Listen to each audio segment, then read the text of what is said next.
Thomas and the Storyteller. It was an important day on the island of Sodor. A new library was going to be opened. Everyone was excited. There was going to be a ceremony with a brass band, a red carpet, and boxes and boxes of books. All the children and all the grown-ups loved reading books and listening to stories. A famous storyteller was going to tell the children a special story. All the engines wanted to collect the famous storyteller, but the Fat Controller chose Thomas. Thomas was excited. You must show the famous storyteller the special sights of Sodor. Then she can make up a special story. She must arrive at the grand opening on time. Yes, sir, tooted Thomas excitedly. I know all the best sights.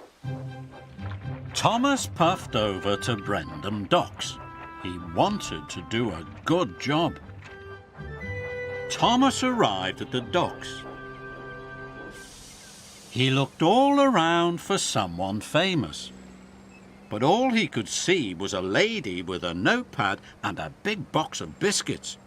Are you the famous storyteller? Thomas asked. I like to think so, said the lady. You must be Thomas the Tank Engine. Will you please show me the sights of Sodor? Of course, tooted Thomas happily. So the famous storyteller hopped on to Thomas's footplate, and Thomas puffed away. Pirate's Cove is not far from here. I shall take you there first, whistled Thomas. Pirate's Cove was full of caves and secret tunnels. Legend had it that pirates used to bury their treasure there.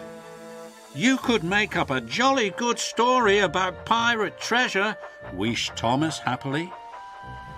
But on his way there, Thomas saw James. James was in trouble. My coupling rod has snapped and I'm a guaranteed connection. My passengers have to arrive at Maithwaite Station on time. I'm sorry, Thomas puffed to the famous storyteller. I cannot take you to Pirate's Cove. I have to help my friend.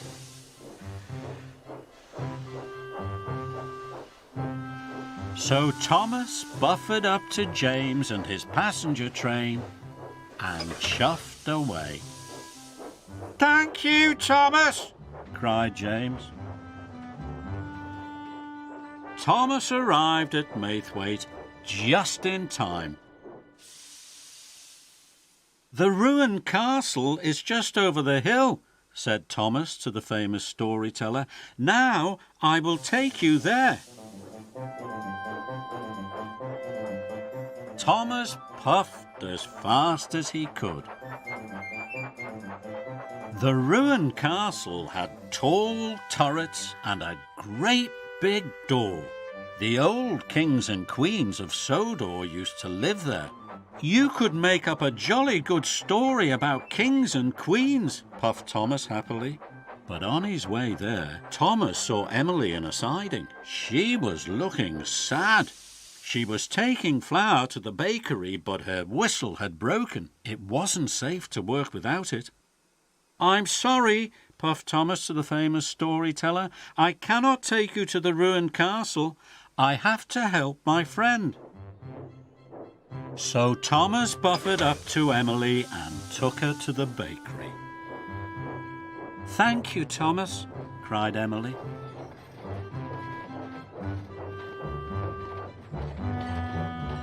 Thomas arrived at the bakery just in time. Emily was pleased, and Thomas puffed away.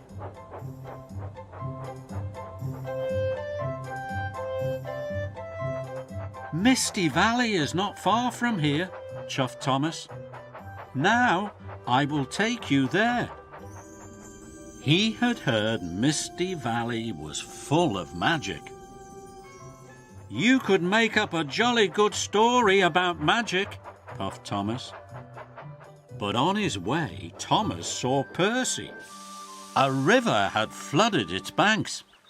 Percy was up to his buffers in water, and his firebox had gone out. "I'm sorry," whistled Thomas to the famous storyteller. "I cannot take you to Misty Valley. I have to help my friend." Thomas chuffed into the water. The water came right up to his footplate. The famous storyteller had to stand on her box of biscuits to keep her feet dry. Thomas bravely buffered up to Percy, and he pushed his friend out. "Thank you, Thomas," cried Percy. But now it was time to go to the grand opening, and Thomas was late. "Cinders and ashes," wished Thomas. "I haven't had time to show any sights at all."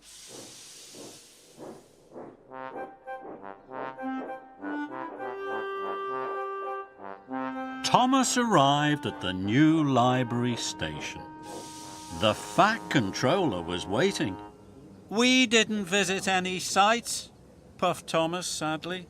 "I had to take James's passengers to Maithwaite Station, Emily's flour to the bakery, and pull Percy out of the water." "But it's a wonderful idea for a story," cried the famous storyteller. "I shall write all about your day, Thomas, and how you helped your friends." She was very excited. She cut the red ribbon in front of the new library and declared it open. Then the children and the engines all listened as the famous storyteller told them the story of her wonderful adventures with Thomas and his friends on the magical island of Sodor. 旅に出よう遠いところへ世界中を巡ろうすごい冒険が待っているたくさんの発見が待っているトーマスたちの旅は続く